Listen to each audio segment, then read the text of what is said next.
Hi, guys. Steve Greenberg with the Chicago Sun-Times. My question is for Julius first. I'm back here, Julius. Like to know how much you, just as a fan, have watched and become familiar with Wisconsin basketball over the years. And then I'd like to ask Ben to answer the same question in reverse about Kentucky. Julius first. Just growing up, I've always known Wisconsin just to be a hard-nosed, tough team. They play really good defense. Of course, our team has already been informed that this is, one of the better offensive teams that they had, and they really, can score the ball, move the ball. And they've always just had a great coach, so definitely be a challenge for us. Ben.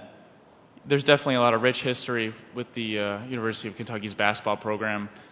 Looking back all the way to today when Pat Riley was there, and I've watched Glory Road and all those movies, and there's definitely some good history there. And with Coach Cal, I followed him a little bit when he was at Memphis, from being from Chicago, watched Derrick Rose, and then when he made the transition to Kentucky, he's obviously done a great job with all the players that he's brought there and won with all of them. So they're a very talented team, and we're looking forward to the challenge on Saturday. Let's go all the way to the left. Tom Kensler, Denver Post. Guys, each of the four teams have great backcourts. So for Ben and Scotty, could you talk about your opponent's backcourt? And also, we've heard for years about college basketball being a guards game. I wonder if that still holds true. Ben. Yeah, if you look at Kentucky, even though they do start three freshmen in the backcourt, they don't play like freshmen. They play mature, and they're very talented. So it's going to be a tough test, and guard play definitely is big in March, and now that we're into April, it's definitely something that's helped get us there, and looking forward to seeing, what kind of matchup it's going to be on Saturday. Scotty? Yeah, for us, UConn's guards are really good. Shabazz and Boatwright do a great job of creating shots for themselves, whether it's getting in the lane and finishing or pulling up from the dribble. And they also do a good job of getting in the lane and setting up the other teammates, so it's going to be a challenge to guard them. Next question's on the left side still. Your name and media outlet. Lance Allen from WTMJ. Ben, as a three-point shooter, how do you get used to baskets, bigger venue, more space behind the basket, and just shooting like what you do? Well, I think we've played at a lot of different arenas, and whether it be a smaller arena, whether it be a pro arena or a college arena, or now a football stadium, we're going to do all the same things that we always do.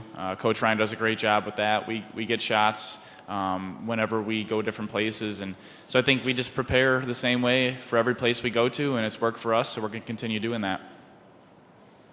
Next question is in the center on the left side. Mike. This is for Ben.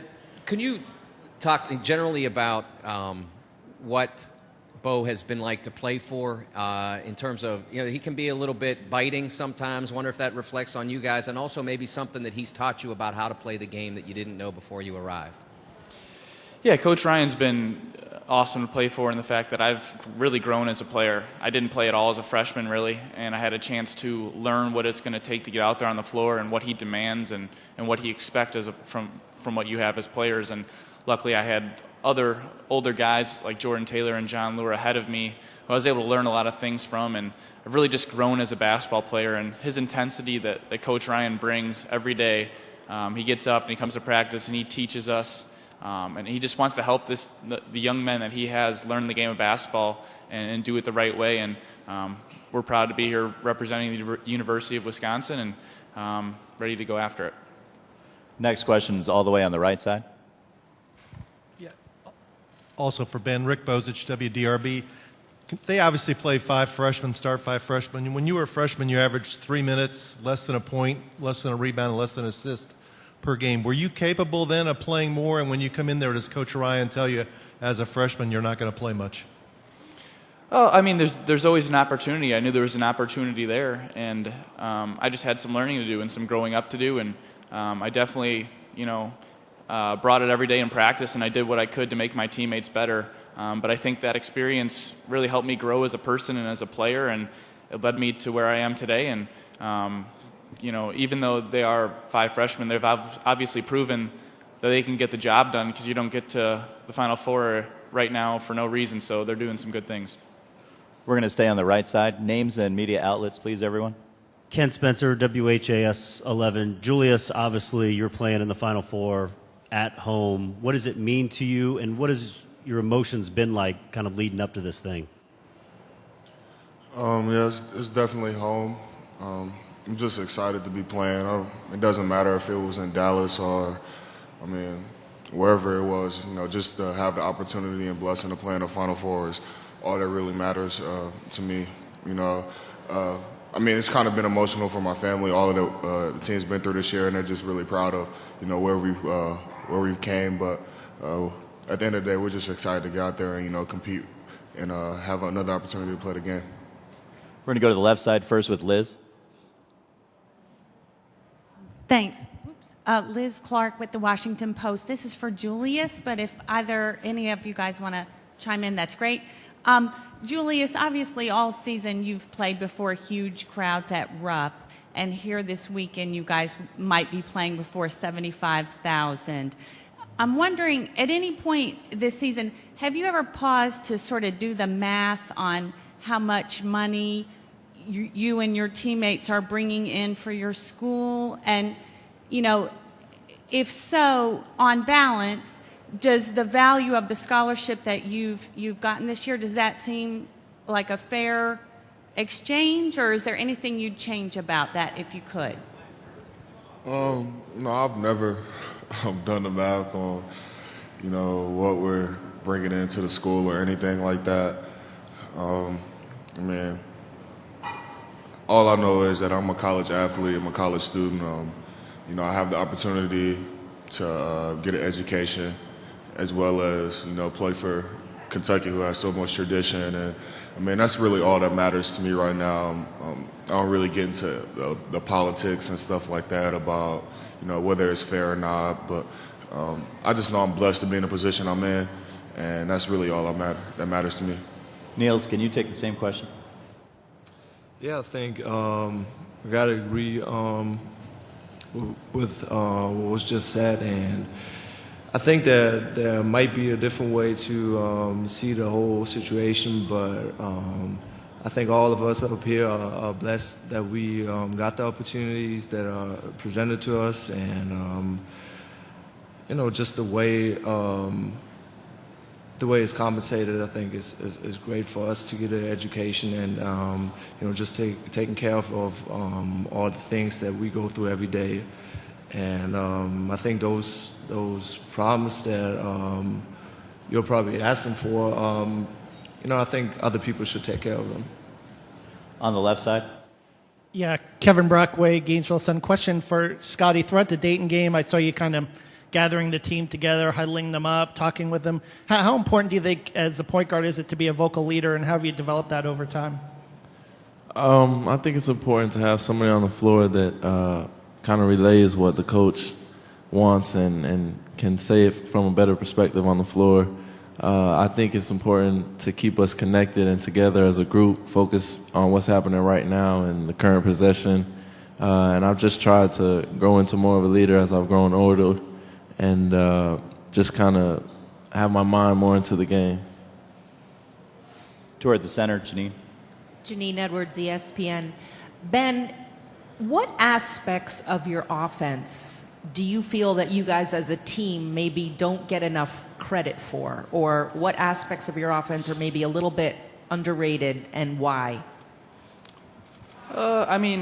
I don't really think anything's really been underrated, and I think we've gone out there and we've done some good things, and it's nice to go through layup lines and look around and see all the guys that I have on my team, and it could be their night or his night. So we definitely do a good job of being efficient offensively, and I love that we have a really unselfish group, and we all care about each other, which makes it fun to go out there and play with. In the center toward the back on the right side. Niels, Brian Hamilton, Sports Illustrated. You're one of the few guys, and you, Shabazz, Tyler, that have actually been to a Final Four. Does the atmosphere and all that goes into it, does that sort of equalize things? Is everybody sort of as starstruck as whether you're a senior or a freshman, sophomore? Is it hard to kind of manage all that? It's kind of tough to manage these first days, just getting in here, taking care of the media, and you have to stay focused on what you got to do on the court. That's the most important thing, I think, and you can't be too impressed with everything everything else that's going on. You know, the gym, the different crowd that's going to be out there, and all the attention that's focused on you. So just stay with your group as much as you can. Stay with your teammates, and that's really what I'm trying to tell my younger guys that haven't been here before. Just try to have fun, enjoy this moment as much as you can. In the center toward the back, Dana. Dana O'Neill with ESPN.com. For Niels and Scotty, there's so much attention paid on making it to the NBA. How do you guys value just having a really great college career? Niels first. I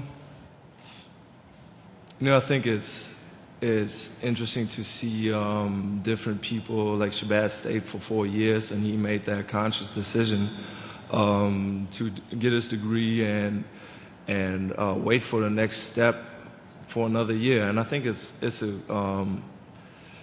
a great opportunity to grow as a person and a player in on a different level where it's not all about business, where it's not about money, but it's about family and getting together as a group. And I think I had my personal experiences with the national team over the summer, and I talked to the guys, and they told me all type of stories. So I was really happy with all the decisions that I made to play for 4 years and not go overseas.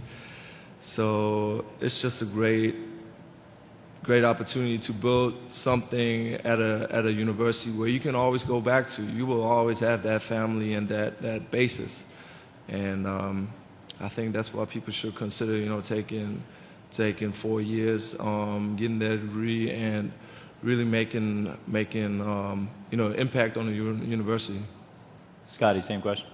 Yeah, for me, coming into college, I was just blessed to be able to have an opportunity to play at Florida, and I didn't have a lot of hype coming in as a freshman, so I was really just having the most fun in the situation that I was at, and that's what I've continued to do for all my 4 years.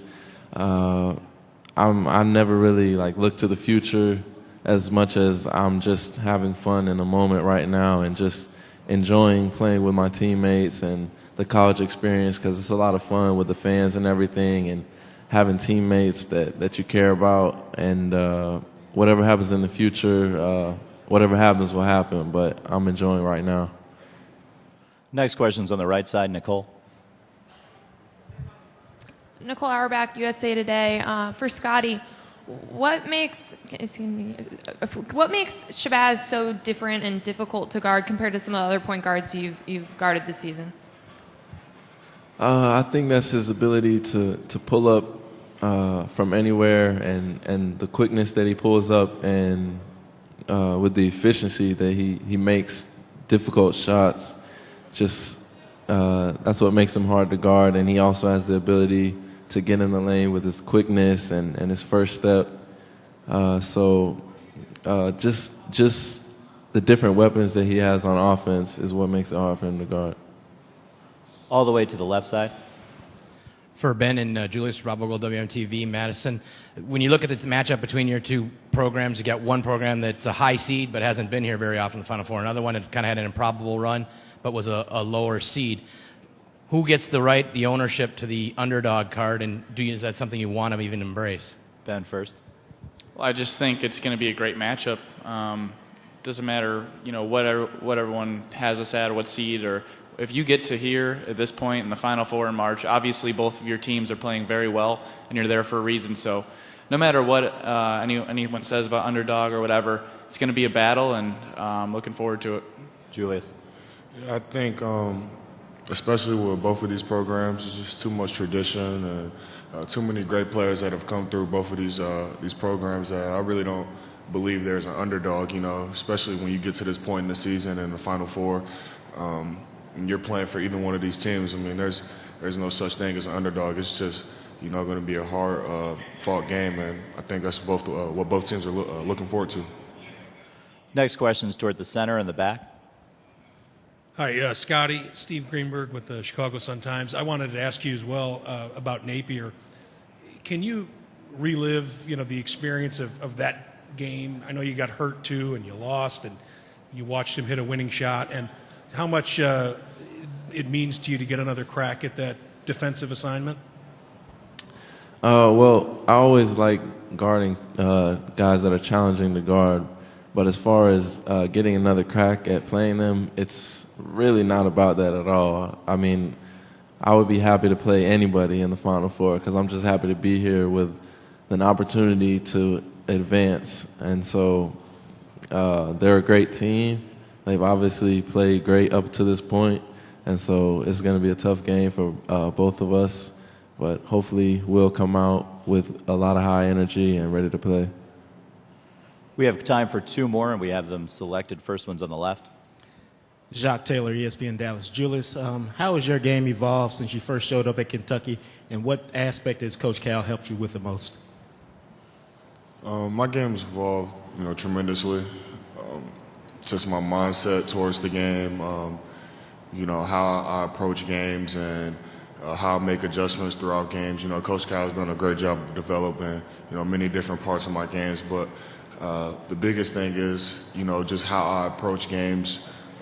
He's really helped me with, and how I make adjustments to how teams are playing me or how I can affect the game is really what he's helped me with. Because coming from high school, you just think one thing, just scoring the ball and offensively, but coach has really helped me find ways to impact the game other than just scoring the ball.